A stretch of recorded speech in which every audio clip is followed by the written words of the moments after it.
Ladies and gentlemen, Andertons very proud at the beginning of this year to start stocking Bad Cat Amplifiers. Wow! Yeah, and actually, so Pete and I both had heard of Bad Cat Amplifiers. We kind of knew a little bit about it, but we met a lovely, lovely man at the NAMM show earlier this year who is the present owner of Bad Cat and has owned it for... Since 2009? I was going to say about 10 years. Yeah, something and like that. His name's John. Oh, it's lovely, John. What we decided was that it would be cool if John told you a little bit about the history of Bad Cat Amplifiers. So John, take it away.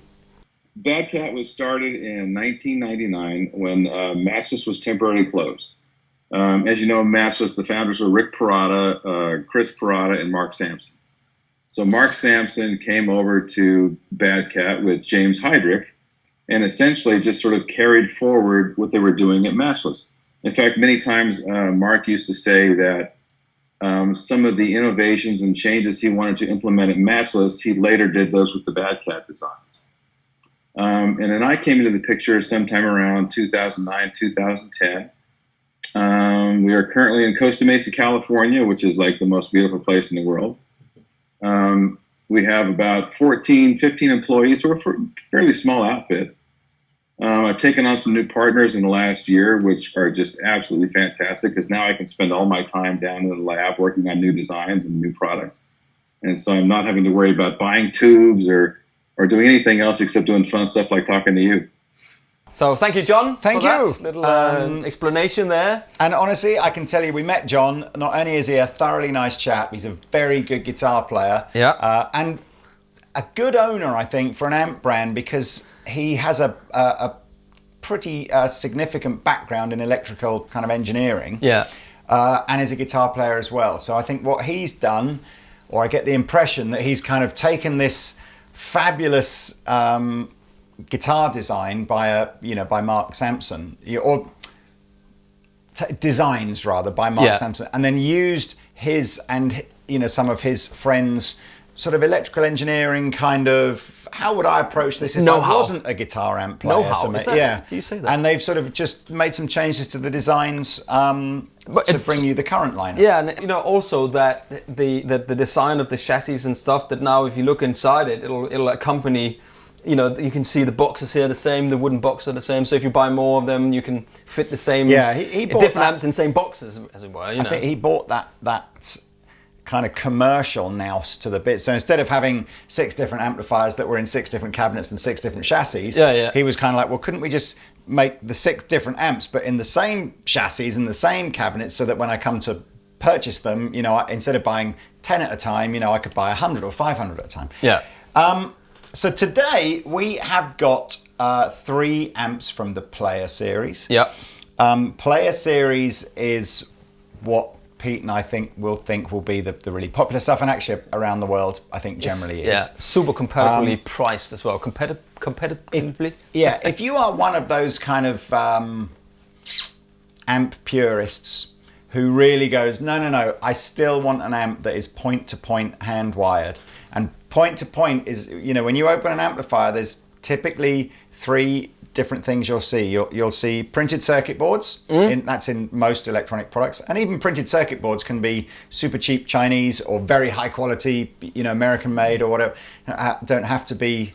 PCB doesn't mean cheap. No. But PCB is the most affordable way for an amp designer to make amplifiers, because you're essentially just buying a completed board and you're going boom, apart from putting tubes and transformers on it. Some of the things will still have to be done by hand, regardless. Then up from there you've got what's called turret board, and turret board is where you have a kind of a piece of plastic, or so it's almost like a blank PCB, and you would go and mount components onto the turret board, and then you would wire them up together. And typically that would be referred to as a hand wired amplifier. Yeah. But then if you want to go full lunatic, and this is kind of what brands like Matchless still do, you have what's called point-to-point wiring. So there's no board at all. It is literally just this component wired to this component wired to this component. Quite often inside a point-to-point amplifier, it can look a bit like spaghetti because it's just a lot of stuff in there. Yeah. Quite difficult to replicate as well, because you're not necessarily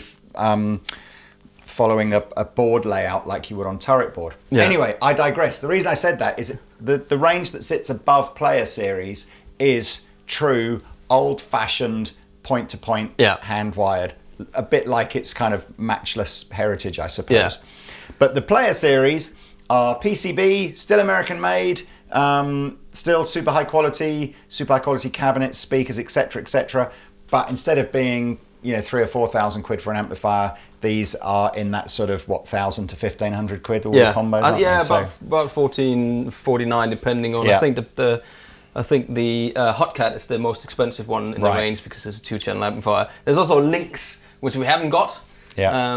And as you can see, there's a little purple monster hiding behind there, so you can actually get all these amps in heads and with a 1x12 cab or a 2x12 cab. Yeah. Now this is a specially created cab for me, so it fits in here because we had a lot of upright 2x12. Yeah. But who knows? If you want it, maybe you can have it. I suspect if you're going hand-wired, you probably can sell have whatever you want. The idea of the player series. Anyway, look. But that's what a head would look like in black. But can we start with... in fact, you know what? I think now would be a good time to perhaps ask John again to explain the basic difference between Cubs, Classic Pros and Hot Cats. Yeah. I think that's a good idea. And then when he's back, we'll plug them in, or when we're back, sorry, we'll plug them in and you can hear them. Here we go. Take it away, John. The Classic Pro is basically a Fender style amp. I've always been a big fan of the black faces. There's a whole bunch of players back in the 70s that I always loved the tone of that were playing Gibson guitars and Fender amps, people like Ted Nugent and Rick Derringer and those guys. And I just love the sound of a Fender just cranked with a Gibson guitar. And I always thought that was kind of missing from the more modern Fenders. They tended to kind of flub out and fall apart. And so I thought the challenge was to put the master volume on the Fender style amp and give it that nice 70s throaty, thick rock sound, but yet also be able to do the Mark Knopfler-esque kind of cleans and the punchy. And of course, it's got our digital reverb on there, and it's a real. I mean, you couldn't be more simple. It's just 2 preamp tubes and a couple of power tubes. It's a real simple design. There's not much in those amps, by the way. The Cub. I mean, I almost get emotional talking about the Cub. I mean, that is my favorite. It has since the first day we came up with the thing, and it's got all the things I love about Vox. Those kind of sweet, the note definition, that pretty high end that doesn't, bite your ears. It has all the things I like about the late 60s Marshalls with that kind of thick, throaty kind of Oasis vibe, all sort of rolled into one. I love the EF86 tube. In fact, you could probably take my Cub and pull out the V2 12AX7, and it would probably take me a couple of years to figure out that it wasn't there. Because I just play that EF86. I love the way that thing responds. So it's a lot of Vox, it's a lot of Marshall, a couple of Bad Cat things in there. We use a certain kind of cap and a certain kind of spot that I won't tell, that does a few magic little things in there that give you that sort of like, you'll probably note that it has harmonics for days. And that's one of the things that amp really does well. The Hot Cat is sort of renowned for being the first Class A high gain amp. So what you're going to find is it's like the marriage of a really high gain Marshall and an old Vox amp. So it'll have the thickness and fullness and heavy gain of a high gain amp, but you'll have all the string to string note definitions that Bad Cat amps are sort of known for. So you can, and what I love most about the Hot Cat is you can take a double coil guitar, play on the neck pickup, and still get note definition and high gain, which is a pretty hard thing to do in a lot of other amps. One of the tricks I will tell you though about all of our amps, well, not the classic, sorry, but the Hot Cat and the Cub. The secret to getting a great sound out of those amps is the treble knob. If you put the treble at noon, it's basically neutral. And as you move it to the right, it's thinning out low end and mids and scooping a bit, and rather than just sort of adding treble. If you want to add treble or subtract treble, the cut knob is really what does that. But so you can just try it next time you're on a Cub, play neck pickup, double coil, gain it up, and just take that treble knob and move it to the right, and you're going to find that it just hits this sweet little spot where all these notes come out, and it just gets really fun to play. Well, thank you, John, for that excellent explanation. So the first amp we're going to listen to is the Cub. Yes. We have a Cub 40 down here. There are some different powered versions in the range. And the Cub, as John said, it kind of takes all those juicy British 60s goodnessy things from sort of Voxy and Marshally vibes to it. You'll see from the front panel, you've got this idea of switching in an EF86 tube. Again, valve amp aficionados will know the original Vox AC15 had an EF86 preamp tube in it. Yeah. They stopped using that within, I want to say within 3 or 4 years of producing the amplifier, and moved over to an ECC 83 or 12AX7, depending on what you prefer to call it, because they were just finding supply of the EF86 was too unstable. Yeah. You'd have microphonic issues and things like that. So, but Bad Cat have gone back to using that preamp tube. In fact, it's quite cool. There's a switch on the front that allows you to choose that or a 12AX7 as your first stage. Or you can do that with a foot tube. switch on this. Well, you can switch the tube from the foot switch. Yeah. Wow. So the foot switch does the reverb and the tube. Oh, how cool is that? Yeah.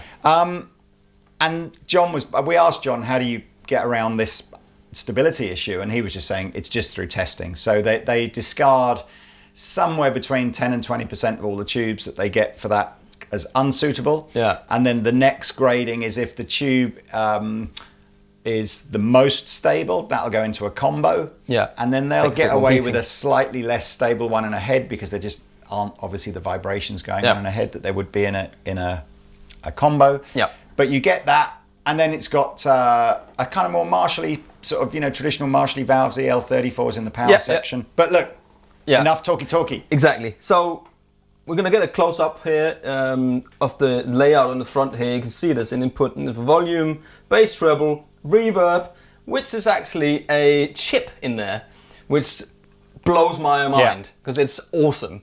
You can choose to have that was the first thing I said to Pete when he plugged this in. I just went, man, the reverb in there is so good like that. And Pete's like, it's digital reverb. And I'm like, no, it isn't. Yeah. Show me. And looks in the back of the amp. There's no reverb track. It's digital reverb. It's insane. They really nailed that. Yeah. Then you got a cut, which is like cut on a Vox AC30, and then you got the K Master, which we're going to come to in a minute. Anyway, I'm playing one of these Florentine purple guys. It is for sale if anybody wants to buy it. If I don't get it first, because it's lovely. Oh, I forgot to mention there's a fat knob as well. So if this does not fat enough, there's a fat knob. If you haven't got enough fat knobs in your life, I work with a fat knob. I'll be honest with you. If you haven't got enough fat knobs, there's one on the front of this amplifier. Exactly, and there's one in the front of this amplifier as well.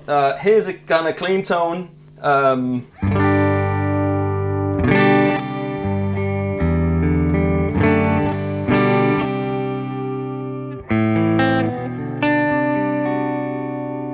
That's kind of so everything. Good. It just sounds great. It's everything. It's still very clean, isn't it? It's clean, but more punchy and mid-rangey than perhaps an American sort of Californian type sound would be. That's when when we go to the Classic Pro, you can hear what that is supposed to be. Yeah. And this is a Les Paul with humbuckers, mind you. It does. And pokey humbuckers from memory as well. Yeah.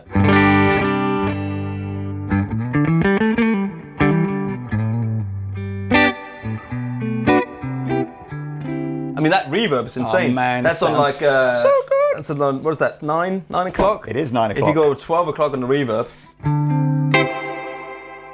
My lapel mic fell out. It was so impressed. So here's a 12 o'clock reverb.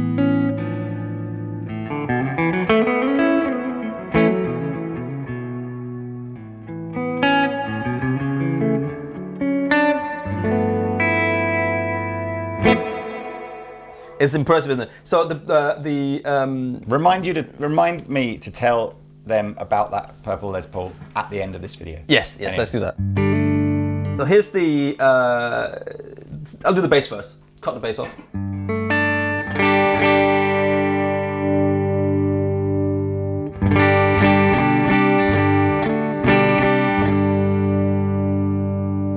So from 12 o'clock and onwards, there's not tons of bass, but you hit the fat switch down.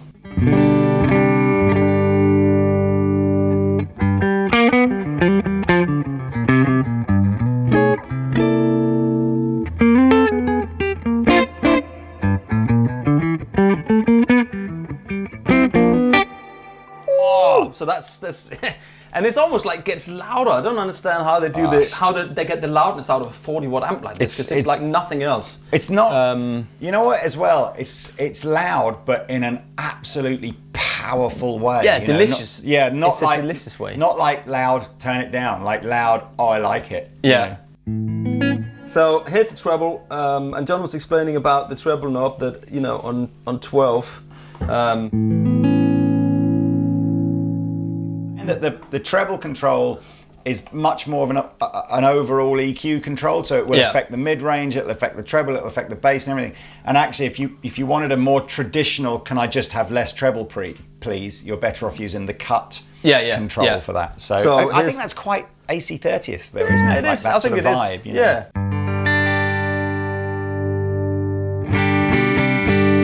Yeah. So then, if you want to use the cut control. There you go. As soon as you get more like a presence sort of vibe, isn't it? Yeah, exactly.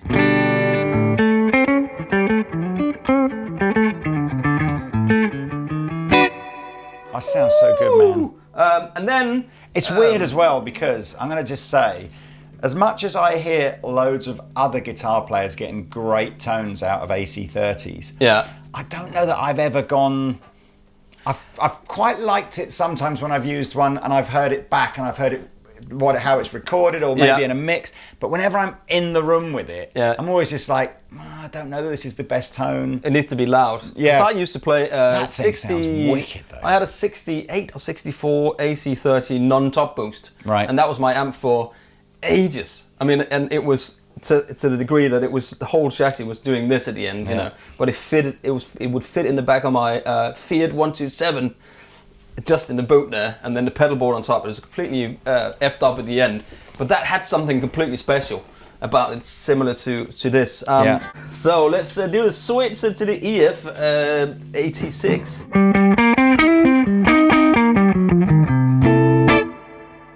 So what's this? A normal 12AX7, which is what a current production, and probably for the last 50 years regular production AC 30/15 would have in its preamp stage. Yeah. In fairness, almost every valve amplifier will have that sort of 12AX7 in its preamp stage, but here's the EF.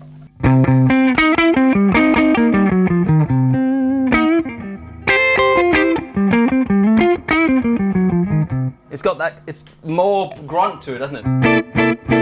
Much brighter. It's a little bit driven, so I guess if I turn K-Master down and the volume up a bit. Back to the other one. Wow, it's quite lifeless, the other one, in comparison, isn't it? Absolutely, yeah. I wonder how much you can kind of compensate by just driving it a bit harder, but it's obviously got a character, hasn't it, that players like, or some players like. Let's try. I've to put the volume up a bit more, just to get a bit of a... That top end is like, the normal tube does not do that, does it? Back to the 7.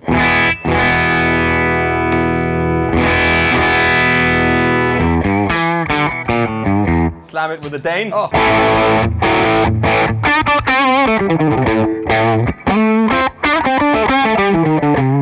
And then down, but with the Dane.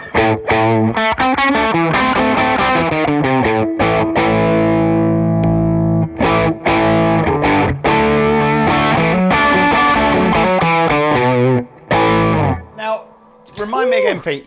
Were you saying that the tube is foot switchable in there, or just tube the is, fat? So the fat switch and the tube. I did say reverb in the beginning, actually, but in the beginning. In the beginning. So actually, it's the fat switch, which is the kind of. It's more of a boost, that fat switch, isn't it? Really, it is a boost.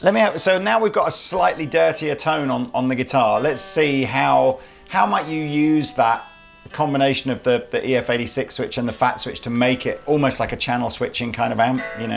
Not so quite, you will have. Let's see if we can find something clean here. I mean, I say clean. Sounds great. It's great. The 86. And then with the fat switch.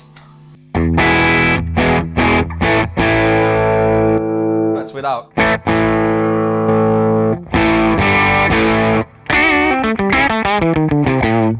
And then, and I guess by rolling the volume down on the guitar, you can you add got another all that dimension stuff. I want as to try well. just the Tele because it's a single coil.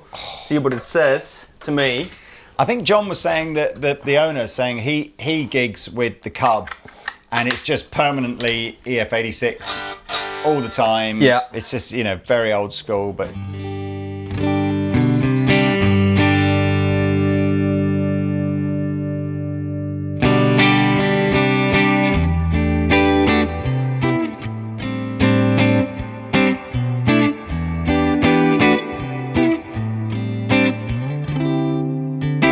So it can do those beautiful, cleany kind of.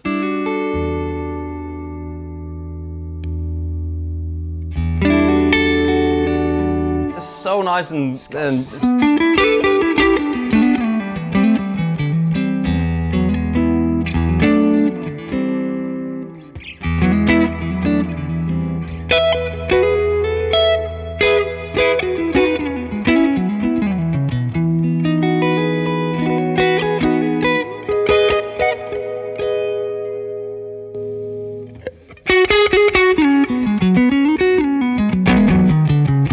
oh, hey!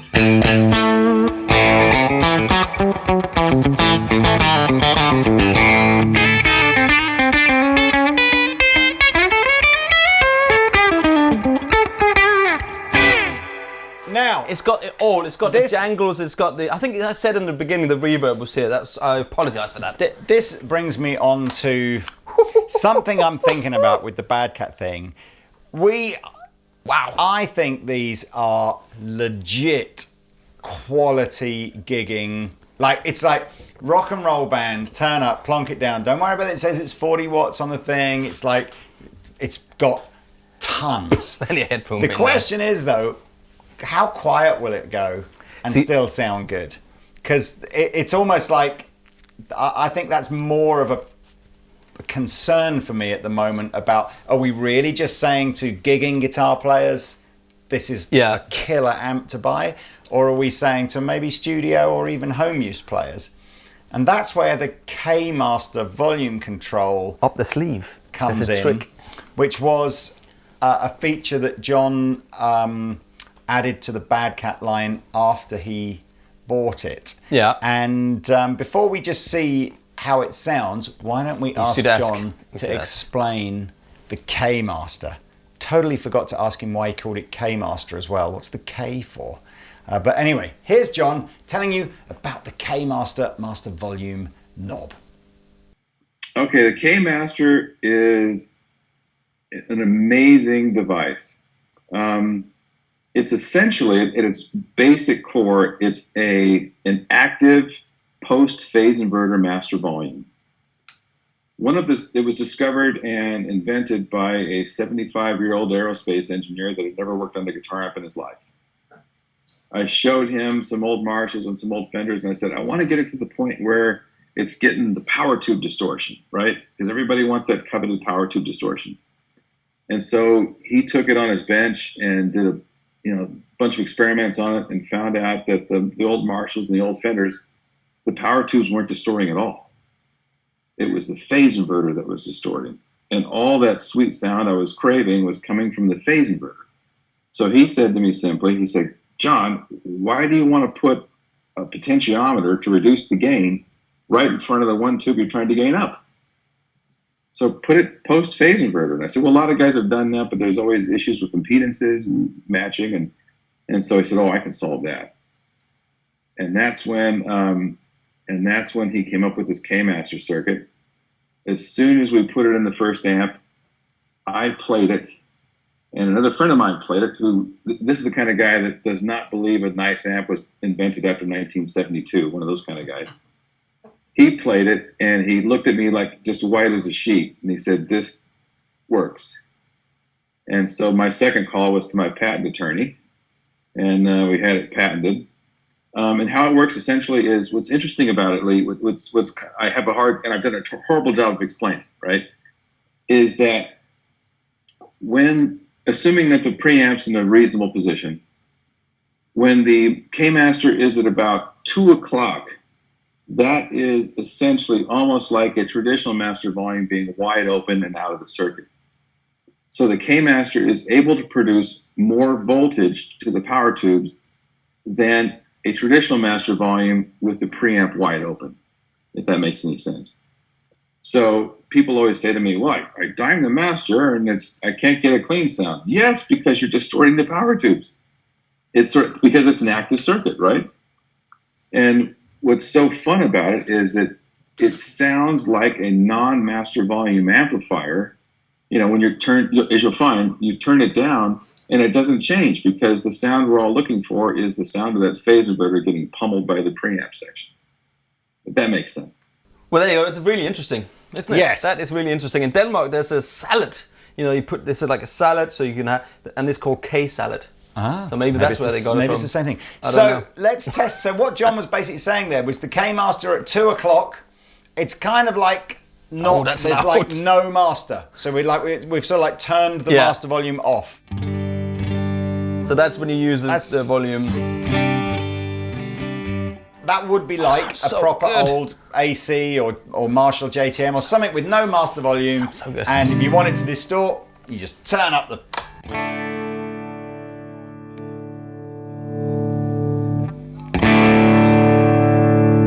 I can't do it. It's way too loud. So I don't know that we're going to be able to really effectively demonstrate this in this room without killing ourselves. But the idea being is if we go past 2 o'clock on the master volume, we're engaging like the active boost into the power amp section to get like extra power amp and that's tube so distortion. Loud. I don't want to do what that. We please. probably, do you know what we might do? That might be the sort of thing we can only really demonstrate if we use it with an aux or something like that. But would that then destroy that whole the vibe that it'll get? You know, will it take that away? I think we should find out. But I mean, can we very quickly just grab an aux or something and just go? Well, that was easier than I thought it would be. Largely because the speaker cable that is on the back of the Bad Cat is just long enough to reach into the aux without us having to mess around. They thought about that because nobody ever does that. It's always like. So what's happening here is the power amp output or the speaker output from the Bad Cat is going into the aux, and then from the speaker in the combo is also attached to the aux. And what you're now hearing is there's none of the speaker emulation, nothing from the aux. It's just the attenuator. Yeah, we're just attenuating the guy. So now drive the bejeebers out of the amp. Okay, so now you want probably put the aux on 0 or 1, like it's quietest, and then gun get the K-Master to 2 o'clock. That's it. Okay. And we're trying to see, does the power amp just add more gain as we go past 2 o'clock? It does. I mean, that's the amp going, you know.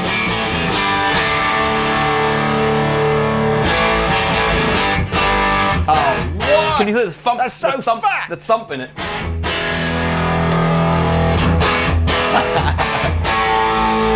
Let's go on the next one up.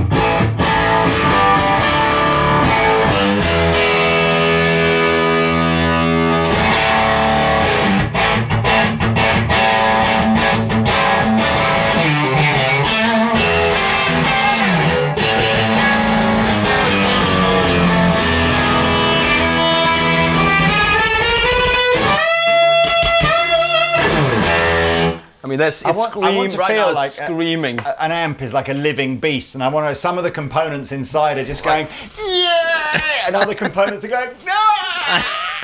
And it's like somebody's being held back. Like put the. I'm coming to get you. Cleaner sound out of the preamp. Okay. And so here. And then, so like go maybe halfway, and then. Yeah. But let's just see like.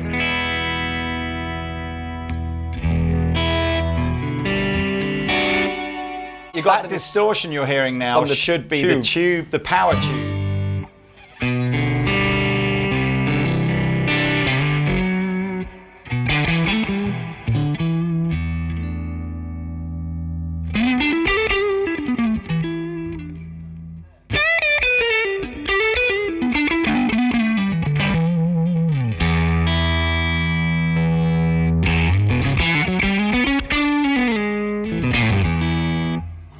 What a great amp. All right, well, look. What a great amp. We need to move on, man. We have can played do this all day long. the Cub, loads. There's a reason behind that as well. It's the biggest selling amp in the Bad Cat range. It's the one that I think most people will be drawn to in terms of it's probably got the broadest appeal. But yeah, with the aux, or if you've got a Two Notes Capture X or a Tube Amp Expander, any of those will do. Great. Or the little whatever. There's loads. Right. I kind of feel like, you know, Pete has laid down the mantle now, and I've got to try and perform. So Hot Cat kind of is still sticking with that whole British AC Marshall vibe, but maybe taking it on a decade to perhaps a time when people were trying to drive the amps more, get more gain, all that kind of stuff. Yeah.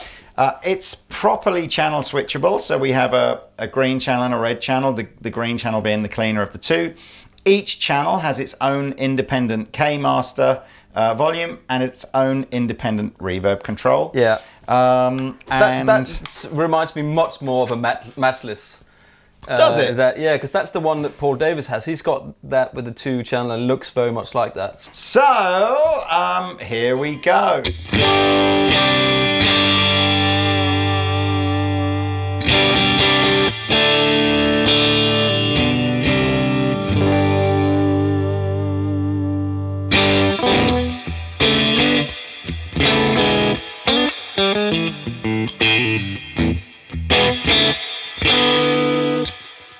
So reverb is so good. It's not Fender clean at all. It's not even really clean at the moment. So let's just take the master volume up and see how clean we can get it. I don't recall whether this is just a regular 12AX7 or an EF86 in the preamp. I suspect it's probably just a regular 12. Yeah.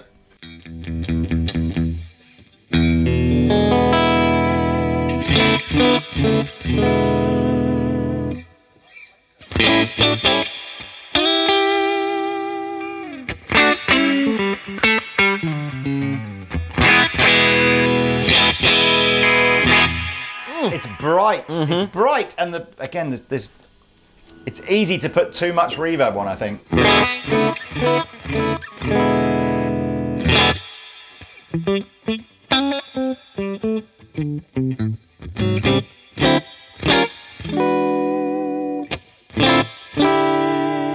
We've got plenty of pedals if we want to. I've got some compression.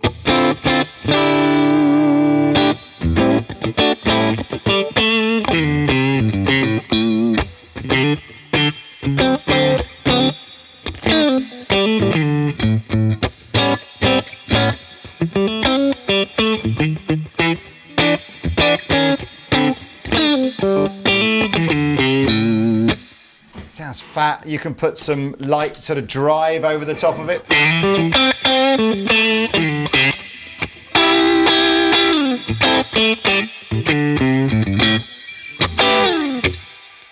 That's a great combination. That was the Greer Lightspeed. There's obviously a fair bit of gain in that clean channel if you want it. So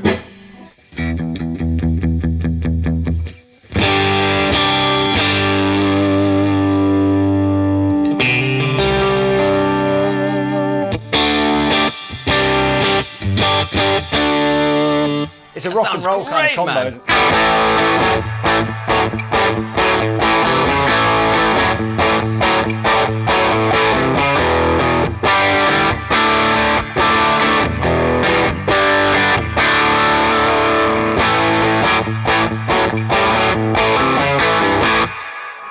So much reverb. Too much reverb still. I mean, all these amplifiers just want to go. They're like straining at the leash, aren't they?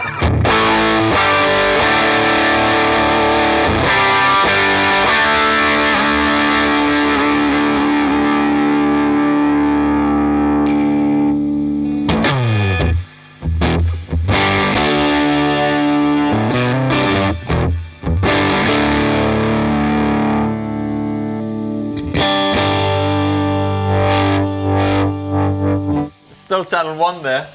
Yeah, that's still channel 1. So channel 2, the red channel, an extra mid control. So we've just got bass and treble on the clean channel, but we've now got a mid control. Let's have a little listen to this.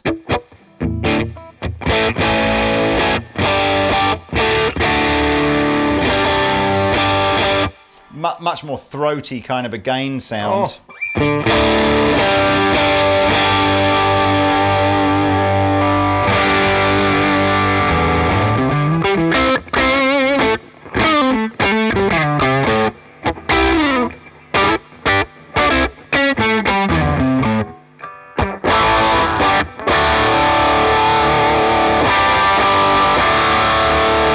Oh my gosh, there's so much. I mean, I'm on 9 o'clock with the gain.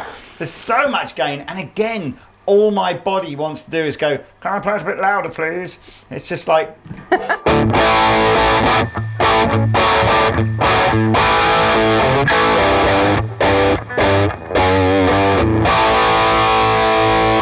And it's interesting, That's a good sound, man. The bottom end is very sort of Vox reminiscent, because it's quite a focused bottom end. Yeah. It's not like modern boogie kind of high gain. No. So let's Definitely just more see what martially else rock-y. happens if we turn the gain up to halfway.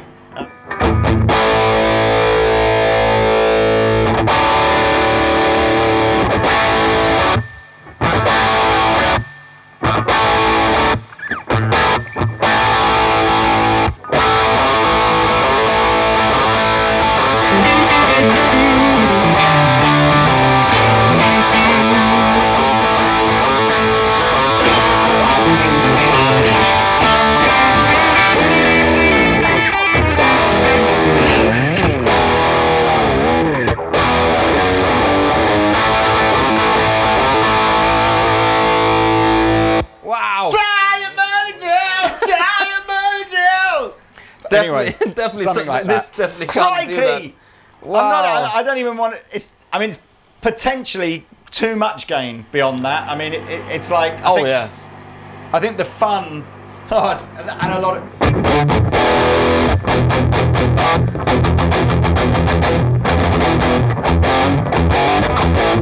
You haven't been practicing. I haven't been practicing, and it's not that kind of amp. It's gain down low, open up the throttle a bit, I think, and just let it sit.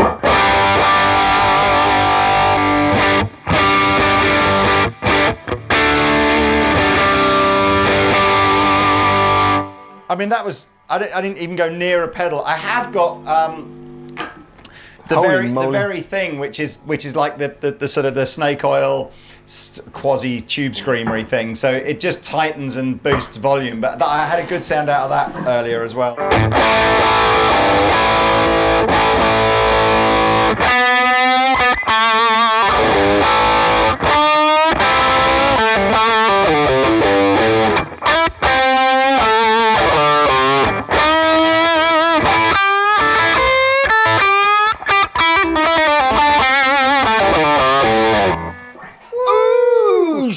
Wow.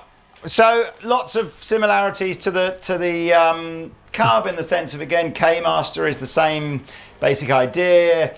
The reverb is the same chip, same speaker, not quite as loud. Only 30 watts this one. I mean, hey, I think that's enough. So yeah, that's the Hot Cat, and it is hot. So, Mr. Pete, last but not least, by no means least, Classic Pro. It's that American clean, jangly tone. I think Classic Pro is a funny one, isn't it? It's almost like every amp brand there is, maybe with the exception of Marshall, make an amp that tries to sound like a Fender. Yeah, and they all make that just trying to sound like the Marshall did back in the day, wasn't it? Isn't that the well, game Fender would love 45? to. Yeah. You can't claim that one. I guess this is maybe gonna have less of its own character. Maybe it's more of someone else's character, but it's got the K-Master feature in it, which of course Fenders don't have, and it's got a solo. Actually, it stacks up in terms of price wise. It's actually, about the same as Fender would probably charge for a deluxe or something now, Yeah, isn't it? So something it like sort that, of feels yeah. like it's probably better featured than that. But And let's have a it's little listen. 20 watts, and you see on the front volume, treble bass, reverb, K-Master, and then a solo. So it's got a boost, solo boost from the it's a bit switch more. there. It's a bit more than the deluxe. It's a bit more. It's a bit more. Shall I unstand by you? Yeah. Stand Oh, the eyes, by me. Oh, the eyes, and then the cat come out. Oh, and then the cat comes.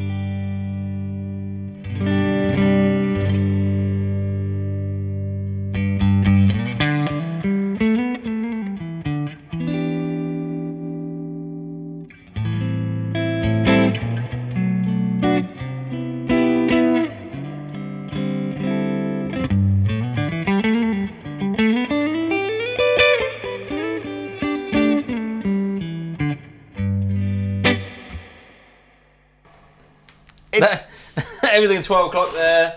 Beautiful, Yeah. clean tone. Reverb is great. You're in if you like Fender clean sounding amplifiers, you'll be in very familiar territory here. Very safe hands. Very safe hands. But of course, it's got the K-Master, where I think the Fender doesn't have the option of gaining up your your volume. K-Master is a patented It is. master volume Yeah. section. So this is So nothing else will only have it. available in Bad Cat Try, amplifiers. because I'm not going to touch it because you were there. So Yes. let's try just to put What do you want? just a bit more volume and maybe listen From the preamp from the or- preamp, yeah, and then the reverb down a bit because it's a bit.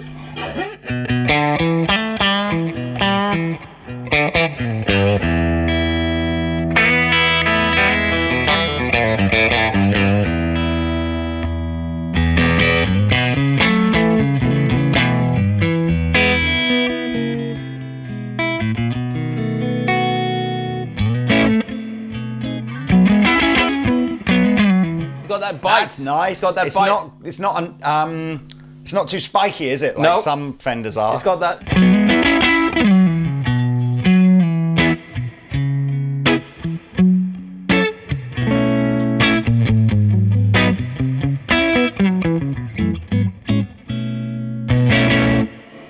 It's because you mother. get the volume up there. If you turn the volume back down, please, to 9, and then do the K-Master up to 12, maybe.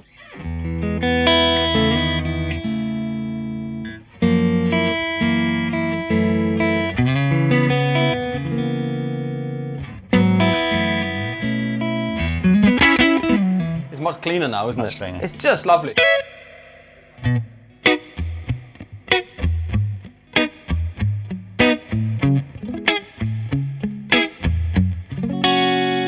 It just every single one of these amps just makes me want to go and gig, Yeah. because I just think it's there's something about. Yes, I think some of these amplifiers, you sit there and you go, oh, what? There's you can hear the transformer humming a little bit, and you're sort of sitting there going, oh, would that annoy me if it was at home? And you go, maybe it would, but then you just have to sort of punch yourself and just go, come on, man, this isn't about playing it like at no volume. This is about getting out and doing gigs. Obviously they're banned at the moment. No, it's coming back. It's coming back. It's coming back, man. It's coming back. But through that aux, man, that was. Yeah, it's great. And if you run it through an aux like this, just with the headphones on at home, it's great. You won't notice anything. It's a real amp. It sounds great. Let's see what it does with a Dane on it.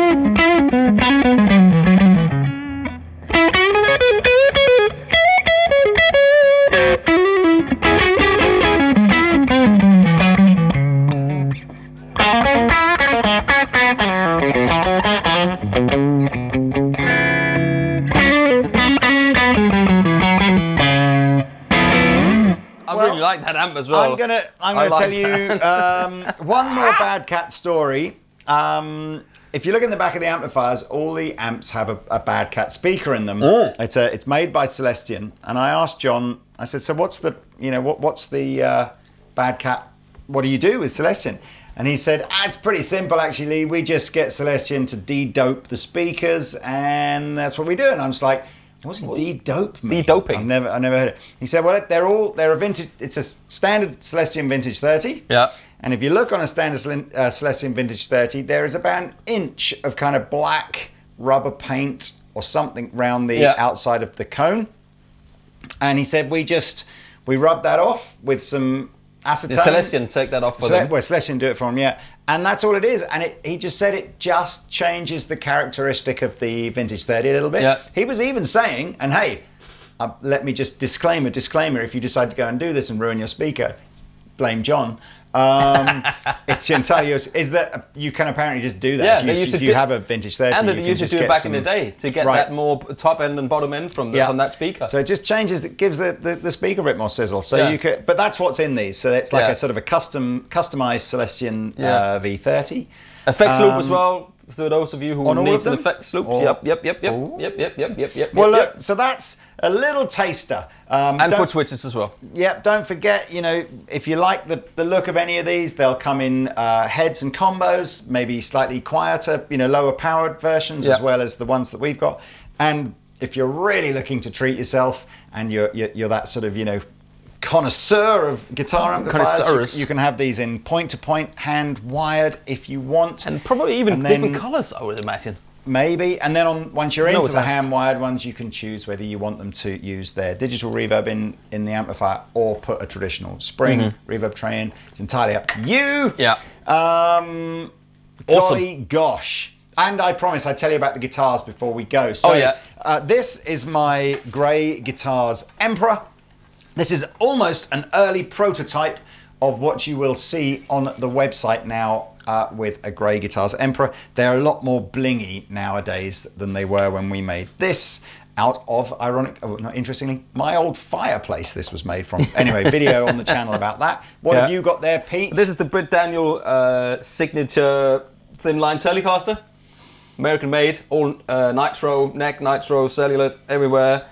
With a little sticker on the back there, of course, because that's what happens when you leave your guitar lying around in your house when you got kids. Now, the Purple Custom is, we're not sure what to do with this. Last time Pete and I, in fact, the last two times Pete and I went up to the Gibson showroom, that guitar just was there calling to Pete going, I'm purple, you need to love me. You need to, and it's a great guitar. So Gibson have lent it to us and they've basically said, look, if loads of people freak out and get excited about purple Les Pauls, then maybe why don't we think about doing a run of them, of brand new ones? Custom ones, right? Yeah, it's a Les Paul. It's a Les Paul Florentine.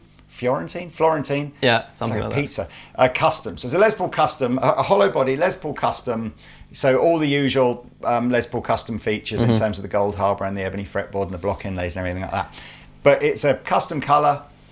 So if you go crazy in the comments section and go, holy mother of moly, I would buy a new one of those in a heartbeat from you. Maybe we'll go and do like a custom run of 5 of them or something. Yeah, maybe not even thin line, hollow, we can do it. Yeah, and if just one of you just goes, no, can I literally just have that one? That's, you can buy, it's not secondhand as such, but it almost might as well be because it's been loaned out by the Gibson Custom Shop loads of times. So it's got a few battle scars and but that you can buy for $2,500 from Andertons if we decide to sell it. And if absolutely no one, if it's just full tumbleweed, we'll be giving it back to the Gibson showroom next time we go. Because it's really, really cool. Well, maybe Pete will fall in love with it. It's a cool colour though, right? It's very, very cool. Very cool. Anyway, there we are. If you're interested in that purple guitar, I suggest you just contact the Andertons sales team and tell them. So there we are. Massively long video, about 5 hours long. What we probably should remember to do, Pete, perhaps right at the beginning of this video, is annotate to just go skip to here if you want to hear this amp. Oh, we'll do that. It'll be done on the YouTube. The whole thing. We get Duncan to do all that for us. Bish, bash, bosh, bash, bish. There you go. So have a good weekend, everybody. Thanks for watching. Please like and subscribe to Andertons channels if you haven't already. Absolutely. We appreciate that. We do appreciate it. Absolutely. Right, show some love. Be nice. Okay, laters. Take care. Bye.